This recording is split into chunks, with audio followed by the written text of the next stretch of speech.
सामने हटूं? क्यों? आदाब दोस्तों, मैं हूं एम ए वाजिद। आप देख रहे हैं पैगाम टीवी। आज की बात में आज हम बात करेंगे सरकारी दवाखानों की। यूं तो आपने देखा ही है कि सरकारी दवाखानों की जुबान हाली किस तरह मरीजों को मुतासिर करती है। मरीज दवाखाने जाने से इतने घबराते हैं कि जैसे उनके जाने के बाद वहां उनकी मौत ही वाक़ई हो जाएगी। ताहम सरकारी दवाखाने इस वक्त मौत का मस्कन बने हुए हैं। देखा जाए तो डॉक्टर्स की लापरवाही पर हम बात नहीं करेंगे, ये कोई नई बात नहीं। डॉक्टर्स तो लापरवाह होते ही हैं, वो भी खासकर सरकारी दवाखानों के, ये कोई नई बात नहीं। लेकिन नई बात यह है कि रियासत तेलंगाना के अलावा शहर हैदराबाद के सरकारी दवाखानों में अब लाशें रोजाना निकलने लगी हैं। अब ये लाशें किस लिए रोजाना दवाखानों से निकल रही हैं, वो चाहे शीरख्वार बच्चे हों या ख़वातीन हों या मर्द हजरात हों, इनकी लाशों को रोजाना सरकारी दवाखानों से उठाया जा रहा है। अब ये किस लिए हो रहा है, ये जानने के लिए आप देखिए हमारी ये खास न्यूज़ आपके लिए। जिसने एक इंसान की जान बचाई, गोया उसने पूरी इंसानियत की जान बचाई। ये वो अहकाम खुदाबंदी है जो खालिक और मखलूक के दरमियान पाए जाने वाले रिश्ते को जाहिर करता है। इसमें पोशीदा पैगाम को अगर गौर से देखा जाए तो बख्शिश और जन्नत पाने के आसान जरिए का पता बताया गया है, क्योंकि इस अमल में मजहब और कौम और मिल्लत की कोई खदगन नहीं लगाई गई। चूँकि खालिक कायनात की तख्लीक की निगहदाश्त करना गोया खालिक के काम में हाथ बटाना जैसा ही हुआ। लिहाजा वो लोग जो यह अमल खिदमत समझकर करते हैं, ऊपर वाले के खर्ब के हकदार होते हैं। जहां ऐसे अफराद की तारीफ़ करना जो इस अमल को फ़र्ज़ समझकर करते हैं, हमारा फ़र्ज़ बन जाता है। वहीं पर ऐसे अफराद की निशानदही करना भी हमारा फ़र्ज़ है जो अपने फ़राइज़ की अदायगी में कोताही करते हैं, और ऐसे अफराद का मुहासिबा करना जिनकी गफलत या लापरवाही से मासूम अफराद अपनी जान से हाथ धो बैठते हैं। ऐसी खबरों को अवाम के इल्म में लाना हमारा अव्वलीन फ़र्ज़ है। आप सभी ने देखा या सुन रखा होगा कि सरकारी दवाखाने का नाम लेते ही मरीज़ चिल्लाकर कहता है, नहीं, मुझे वहाँ इलाज नहीं करवाना, मैं ऐसे ही मर जाऊँगा, लेकिन सरकारी दवाखाने जाकर नहीं मरूँगा। हमारी रियासत तेलंगाना के अलावा शहर हैदराबाद में मौजूद सरकारी दवाखानों की सूरत हाल किसी भी एतबार से तसल्ली बख्श नज़र नहीं आती। आए रोज़ कोई ना कोई ऐसी खबर आती है कि इससे हस्पतालों की हालत ज़ार की फौरी इस्लाह की तरफ हुकूमत की अदम तवज्जे का एहसास उजागिर होता है। सरकारी दवाखानों में तिब्बी अमले की गफलत, लापरवाही और फ़र्ज़ शनासी एक इंतहाई तकलीफ़दा मसला बन चुकी है, जिसके नतीजे में आए रोज़ किसी न किसी सरकारी दवाखाने में किसी मरीज़ की हलाकत का अलमिया रोनुमा होता रहता है। बाज़ औक़ात तिब्बी अमला मरीज़ों के अलावा उनके लवाहकीन से भी नारवा सलूक का मुज़ाहरा करते हैं। अगर आपको यकीन ना आए तो मैं आपको एक मरीज़ की दास्तान सुनाता हूँ, ये आप भी हो सकते हैं। मरीज़ जब सरकारी दवाखाने में डॉक्टर्स की मौजूदगी के मुतय्यन करदा वक्त पर अंदर जाता है तो पहले उसे चिट्ठी बनानी पड़ती है। लंबी कतार में मरीज़ खड़ा हो जाता है। यहाँ चिट्ठियाँ लिखने वाली 2 या 3 लड़के लड़कियाँ होती हैं और मरीज़ पर नज़र डाले बगैर अपने साथ दूसरे चिट्ठी लिखने वालों से बातचीत करते, हंसते मुस्कुराते मरीज़ से पूछती हैं कि नाम बोलो। अगर कोई अपना नाम मुंशी बताए तो चिट्ठी पर मुंशी लिख देती हैं। जब ये चिट्ठी लेकर मरीज़ डॉक्टर के रूबरू हाजिर होता है और नमस्कार करता है तो डॉक्टर या तो अपने फ़ोन पर लगा रहता है या फिर अपने रूम में बैठे डॉक्टरों के साथ महू गुफ्तगू रहता है। ऐसा लगता है कि उसे हुकूमत सिर्फ दवाखाने में आकर अपने अहबाब से बातचीत करने के लिए तनख्वाह देती है। जब मरीज़ डॉक्टर को अपनी कराहती आवाज़ से पुकारता है तो डॉक्टर उस पर एक उचटती सी निगाह डालकर फिर फ़ोन में लग जाता है और पर्ची अपनी जानिब बढ़ाकर मरीज़ को देखे बगैर पूछता है, क्या हुआ।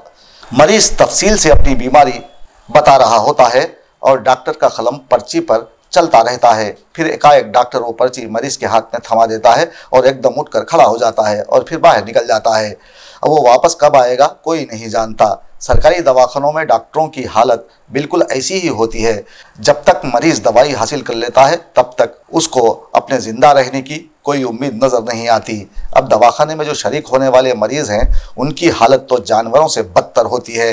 रोजाना कोई ना कोई मुश्किल इन मरीजों को पेश आती ही रहती है। सरकारी अस्पताल में इंसानियत की जो तजलील की जाती है उसे देखते हुए इंसानियत को खुद शर्म आने लग जाती है। डॉक्टर्स इन दिनों अपना फर्ज मनसबी भुला बैठे हैं, बल्कि वो वक्त गुजारी और इंजॉय करने के लिए वार्डों में आकर मरीजों को ख्वार करते हैं। मरीजों की ढारस बढ़ाने के बजाय उनके साथ दूरी अख्तियार करते हुए बराए नाम देख कर चले जाते हैं। अब तो डॉक्टरों का ये महबूब मशगला बन गया है। कल पेश आए वाक़ये में 2 शीरख्वार बच्चे गांधी हॉस्पिटल में डॉक्टरों की अदम तवज्जी का शिकार हो गए। उनके रिश्तेदारों ने इल्ज़ाम लगाया है कि 2 अलग वाक़यात में ख़वातीन को चादरघाट गवर्नमेंट हॉस्पिटल लाया गया था, जहां डॉक्टरों ने उनकी हालत को तशवीशनाक बताते हुए उन्हें गांधी हॉस्पिटल मुंतकिल कर दिया।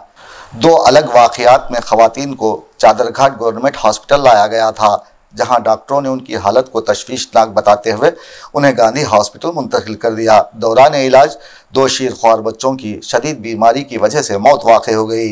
मुतासिरीन का कहना है कि दोनों बच्चों की मौत डॉक्टरों की गफलत से हुई है, जिस पर उन्होंने शदीद बरहमी, गम और गुस्से का इजहार किया और सीधे चादरघाट पुलिस से रुजू होते हुए एक तहरीरी शिकायत पेश की और कहा कि बच्चों की मौत डॉक्टरों की मुजरिमाना गफलत से हुई है, जिन पर कार्रवाई की जाए।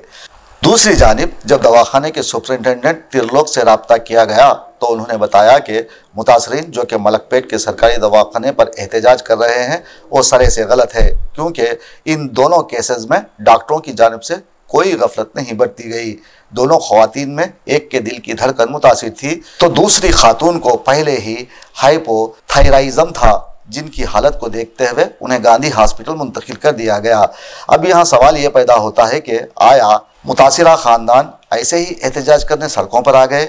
नहीं, ऐसा नहीं हो सकता, क्योंकि लोग कभी भी परेशानी के आलम में ही सड़कों पर उतर जाते हैं। अब तो 8 सालों से ये सिलसिला भी बंद सा हो गया है। लेकिन मुतासरीन जब सरकारी डॉक्टरों के खिलाफ सड़कों पर आ गए तो सुपरिटेंडेंट को सफाई देनी पड़ी। अगर आपको एहतजाज करने वालों पर यकीन ना आए तो सरकारी दवाखानों के अंदरूनी हालत का पता लगाने के लिए आप खुद मरीज बनकर दवाखाने में जाइए।